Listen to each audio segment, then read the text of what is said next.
فتوكل على الله إنك على الحق المبين. بسم الله الرحمن الرحيم. الحمد لله رب العالمين، والصلاة والسلام على أشرف الأنبياء والمرسلين نبينا محمد صلی اللہ علیہ وعلى آلہ وصحبہ اجمعین، اما بعد. محترم سامعین، کل کے درس میں ہم نے تقویٰ کے تعلق سے کچھ بنیادی باتیں سنی تھیں. ابن القیم رحمہ اللہ کا قول اور مختلف باتیں ہم نے تقویٰ کے تعلق سے کچھ باتیں سنی تھیں، اور یہ بھی ہم نے سنا تھا کہ واقعی تقویٰ تمام خیر کو جمع کرنے والا ہے. اور ہم نے یہ بھی سنا کہ تقویٰ کے اندر دو بڑی چیزیں اور دو بنیادی چیزیں پائی جاتی ہیں. سب سے پہلے انسان فرائض سمیت تمام واجبات، تمام خیر، تمام اچھائیاں اور تمام خوبیوں کو اپنے اندر پیدا کرے. اور دوسری بڑی بات اور سب سے بڑی بات اور اس سے بڑی بات کہ ہر طرح کی برائی، ہر طرح کا گناہ، ہر طرح کی معصیت اور اللہ کو ناراض کرنے والی تمام چیزوں سے وہ اپنے آپ کو بچائے. پھر محترم سامعین، ایک مسلمان کی تمنا تو ہوتی ہے کہ تقویٰ اپنے اندر پیدا کرے، لیکن مذہب اسلام میں تمام چیزیں وہ عمل سے پیدا ہوتی ہیں، کسی کی خواہش سے نہیں. اسی لیے قرآن کریم میں مختلف مقامات پر اللہ رب العالمین نے جہاں ایمان کا تذکرہ کیا وہیں پر عمل صالح کا تذکرہ کیا. ان الذین آمنوا وعملوا الصالحات، ان الذین آمنوا وعملوا الصالحات، 10 مقامات پر اللہ رب العالمین نے ایمان کے ساتھ ساتھ عمل صالح کا تذکرہ کیا. اور واقعی تقویٰ یہ تمام صالح اعمال کے کرنے سے پیدا ہوتا ہے. تقویٰ صرف انسان کی ظاہری چال، ظاہری ڈھال یا ظاہری حال پر نہیں، جیسا کہ بعض لوگ سمجھتے ہیں کہ اگر کوئی انسان چپ رہتا ہے یا کوئی انسان سیدھا سادہ لباس پہنتا ہے یا کوئی انسان اپنے آپ میں مگن رہتا ہے تو سمجھتے ہیں کہ بڑا متقی انسان ہے. نہیں، تقویٰ دراصل وہ عمل سے پیدا ہوا کرتا ہے. اور جس انسان کے اندر اعمال حسنہ میں، اعمال صالحہ میں جتنی زیادہ ہلچل رہتی ہے، وہ جتنا زیادہ نیک کام آگے رہتا ہے، حقیقت میں وہ تقوی کو اپنے اندر اتنا زیادہ سموئے ہوئے ہیں.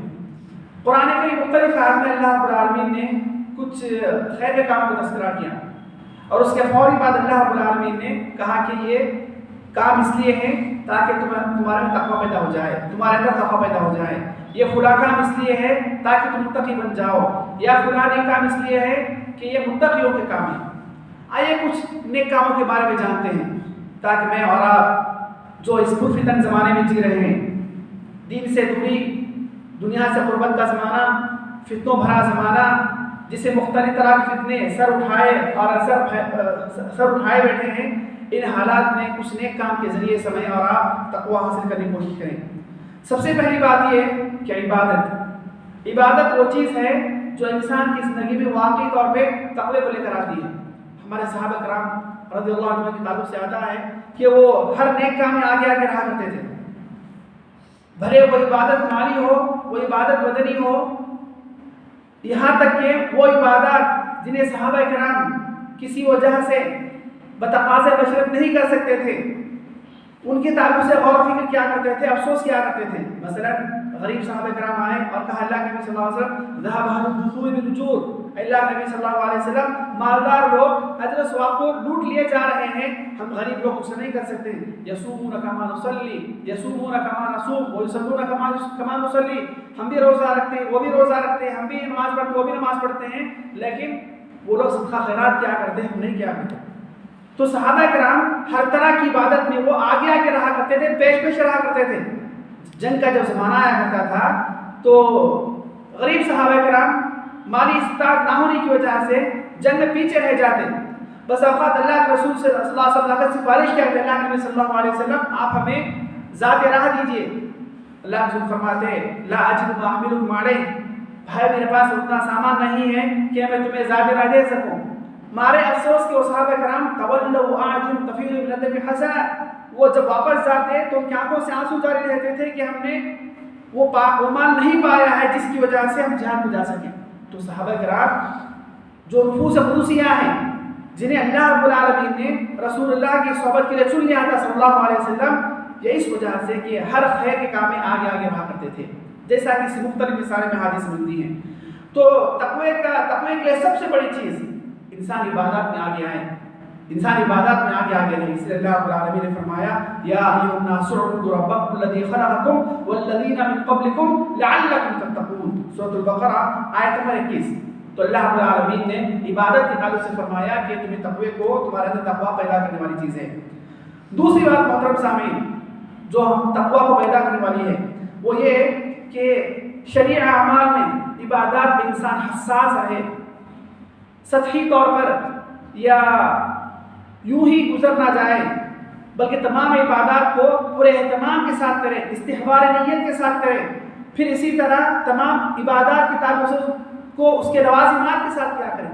اللہ رب العالمین نے فرمایا خذوا ما آتیناکم بقوۃ واذکروا ما فیہ لعلکم تتقون. سورۃ البقرہ آیت نمبر 63. اللہ رب العالمین نے فرمایا تمہیں جو کچھ دیا جا رہا ہے اسے مضبوطی سے پکڑو، واذکروا ما فیہ لعلکم تتقون، اور اللہ تعالیٰ کو یاد کرتے رہو تاکہ تم تقوی اختیار کرو. تو عبادات میں بھی جدیت ہونی چاہیے، عبادات میں حساسیت ہونی چاہیے. نماز کو آ رہے ہیں تو استحضار نیت کے ساتھ آئیں کہ ایک فریضہ ہے جو ہمیں ادا کرنا ہے. ایسا نہیں کہ ایک روٹین بن گئی ہے، ایک سسٹم بن گیا ہے، روبوٹ کی طرح ہمارے زندگی گزر رہے. نہیں، ہر عبادت کے تعلق سے اہتمام ہو اور پورے لوازمات کے ساتھ کیا جائے. یہ تقوی کی علامت ہوا کرتی ہے. اور تیسری بات جو تقوی کو لے کر آتی ہے، ایک مسلمان کے لیے ضروری ہے کہ زندگی میں اللہ تعالیٰ حدود کو اپنے اندر نافذ کرے. اسلامی حکومتیں جہاں پر ہوا کرتی ہیں، اسلام نظام جہاں پر ہوا کرتا ہے، تو وہاں پر جو حدود اسلامی حدود ہوا کرتی ہیں ان کے اندر بھی تقوی کی بڑی بات ہوا کرتی ہے. اللہ رب العالمین نے فرمایا وَلَكُمْ فِي الْقِصَاصِ حَيَاةٌ يَا أُولِي الْأَلْبَابِ وَلَكُمْ فِي الْقِصَاصِ حَيَاةٌ يَا أُولِي الْأَلْبَابِ لَعَلَّكُمْ تَتَّقُونَ. اے عقل مندو، یہ جو قصاص ہے جان کے بدلے میں جان، شادی شدہ زنا کرتا ہے تو اس کو سنسار کیا جائے گا، غیر شادی زنا کرتا ہے تو کوڑے مارے جائیں گے. جو اسلامی سزائیں ہیں اس میں واقعی زندگی بھی ہے اور تمہارے لیے تقوی اختیار کرنے کا بہت بڑا سامان بھی ہے. تو اسلامی سزائیں، حدود، تعزیرات، اس میں واقعی مسلمان کے لیے تقوی ہوا کرتا ہے. ایک اور بات جو انسان کے لیے تقوی کو لے کر آنے والی چیز ہے وہ ہے کہ اسلام کے جو شعائر ہیں، مکارم اخلاق، عبادات، غربت، غریب، مسکین، محتاج، یتیم، بیوہ، لاچاروں کی مدد کرنا، یہ بھی تقوی کے لیے بہت بڑا ذریعہ ہے. اللہ رب العالمین نے فرمایا لیس البر ان تولوا وجوهکم قبل المشرق والمغرب ولكن البر من آمن باللہ. طویل آیت ہے، سورۃ البقرہ کی آیت نمبر 177 ہے. اس میں اللہ رب العالمین نے بہت سے نیکیوں کا تذکرہ کیا. اس میں اللہ رب العالمین نے ایمان باللہ کا تذکرہ کیا، آخرت پر ایمان کا تذکرہ کیا، مسکین، محتاج، یتیم ان کی مدد کا تذکرہ کیا. پھر اسی طرح غربت کے زمانے میں، تنگ دستی کے زمانے میں صبر کرنے کا حکم دیا. خوشحالی کے زمانے میں اللہ تعالیٰ کو یاد کرنے کا تذکرہ کیا اور کہا کہ اولئک الذین صدقوا واولئک هم المتقون. یہ کام کرنے والے حقیقت میں سچے بھی ہیں اور حقیقت متقی بھی ہیں. تو تقوی یہ عبادات کرنے سے آیا کرتا ہے.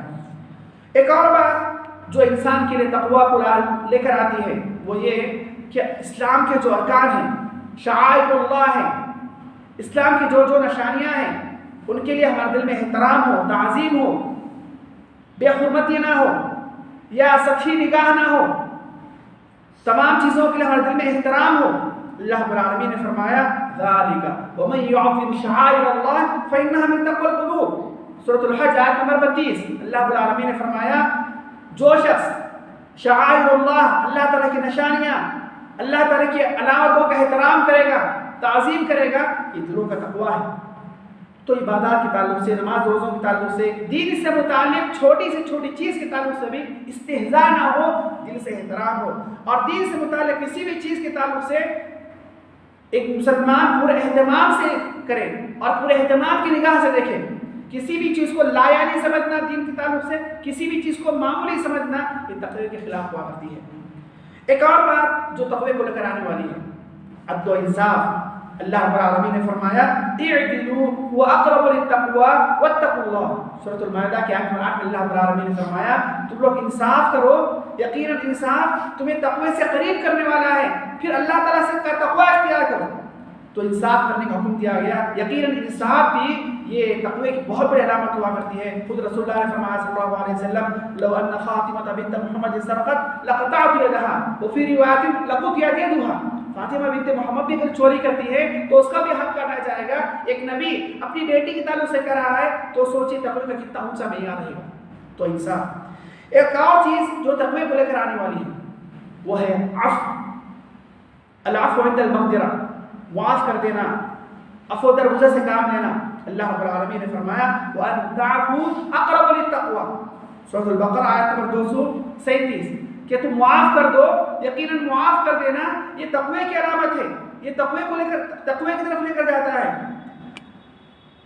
جس کسی نے ہمیں دل سے دلی تکلیف دی ہو، دل دکھایا ہو یا کسی بھی طرح تکلیف دی ہو، اس کو معاف کر دینا. جیسے ابوبکر صدیق نے کیا تھا کفار کے تعلق سے کہ انہوں نے ان کی بیٹی عائشہ رضی کے تعلق سے واقع عفق میں کچھ نازیبہ باتیں کہی تھی، اور ابوبکر صدیق اس صحابی کی غربت کی وجہ سے، ان کی تنگ دستی کی وجہ سے ان کی مالی مدد بھی کیا کرتے تھے. جب دیکھا کہ اس انسان نے، اس صحابی نے میری بیٹی پر نازیبہ الزامات لگائے ہیں تو نانفقہ بند کر دیا. لیکن اللہ رب العالمین نے جیسے حکم دیا کہ جو ہے الا تحبون ان یغفر اللہ لکم، فوراً جو ہے خرچہ چالو کر دیا، نانفقہ دینا شروع کر دیا. تو واقعی معاف کر دینا یہ تقوی کی طرف لے کر جانے والی بہت بڑی چیز ہوا کرتی ہے. ایک اور بات، نبی کریم صلی اللہ علیہ وسلم کے احترام، آپ کی تعظیم، آپ کی زندگی میں، آپ کی حیات کے بعد، آپ کے احکامات کے تعلق سے، آپ کے فرامین کے تعلق سے تعظیم کرنا، یہ بھی تقوی کی بات ہے. اللہ رب العالمین نے فرمایا ان الذین یغضون اصواتهم عند رسول اللہ اولئک الذین امتحن اللہ قلوبهم للتقوی. جو لوگ نبی کریم صلی اللہ علیہ وسلم کے سامنے اپنی آوازوں کو پست رکھتے ہیں، اللہ رب العالمین ان کا امتحان لے رہا ہے کہ تقوی کے کتنے قریب ہیں. تو محترم سامعین، سورۃ الحجرات آیت نمبر 3. تو نبی کریم صلی اللہ علیہ وسلم کی تعظیم، احترام، صحابہ کرام نبی کریم صلی اللہ علیہ وسلم کے سامنے اونچی آواز سے بات نہیں کیا کرتے تھے. صحابہ کرام نبی کریم صلی اللہ علیہ وسلم کو تعظیماً، احتراماً آن بھر کے دیکھا نہیں کرتے تھے. ثابت بن قیس خطیب الانصار وہ فرماتے ہیں کہ جیسی آیت نازل ہوئی اپنے آپ گھر میں قید کر لیا اور کہا کہ تم لوگ جانتے ہو میں تم میں سب سے بلند آواز والا ہوں، کہیں ایسا نہ ہو میری بلند آواز تقوی کی منافی نہ ہو جائے، رسول اللہ کو تکلیف نہ پہنچ جائے. تو نبی کریم صلی اللہ علیہ وسلم کا آپ کی زندگی میں بھی، آپ کی وفات کے بعد بھی آپ کے فرامین کا احترام، دل سے آپ کا احترام، یہ تقوی کے لیے بہت بڑی چیز ہوا کرتی ہے. تو اسی طرح محترم سامعین، ہر طرح کی نیکی، ہر طرح کی طاعت، بھلے اس کا تعلق مال سے ہو، بدن سے ہو، ذکر و اذکار سے ہو، یا ہر وہ کام جس کے کرنے پر اجر و ثواب رکھا گیا ہو، پھر یہ تمام تقوی کی طرف لے کر جانے والی. اسی طرح ہر طرح کی برائی، ہر طرح کی نافرمانی، گناہ، بھلے وہ گناہ انسان کے آبا و جوارح سے ہو، بھلے وہ گناہ انسان کے کسی بھی طرح سے ہو، ان تمام سے بچے رہنا یہ تقوی کی بہت بڑی چیز ہوا کرتی ہے. سلف رحمہ اللہ فرمایا کرتے تھے کہ تقوی میں دو بڑی چیزیں اہم ہوا کرتی ہیں. ایک سارے خیر کو اپنے اندر جمع کرنا، اور ساری طرح کی برائیوں سے اپنے آپ کو دور کر لینا. ایک اور چیز یہ بھی ہوا کرتی ہے کہ انسان ہو سکتا ہے اس کے اندر کسی بھی طرح کچھ خیر کم پائے جائے، لیکن ہر طرح کی معصیت سے، نافرمانی سے بچے رہنا یہ تقوی کے لیے بہت بڑی چیز ہوا کرتی ہے. اصل جو تقوی ناپا جاتا ہے، اصل تقوی کے معیار کو جو دیکھا جاتا ہے وہ گناہوں کی موجودگی میں، گناہ سامنے ہے، انسان گناہ کر سکتا ہے اور دیکھنے والا بھی کوئی نہیں ہوتا ہے. ایسے موقع پر انسان گناہوں سے بچتا ہے یا نہیں، یا گناہوں میں مبتلا ہو جاتا ہے. تقوی کا بہت بڑا امتحان یہاں پر ہوا کرتا ہے. طلب بن حبیب فرماتے ہیں کہ التقوی ان تعمل بطاعت اللہ علی نور من اللہ ترجو ثواب اللہ.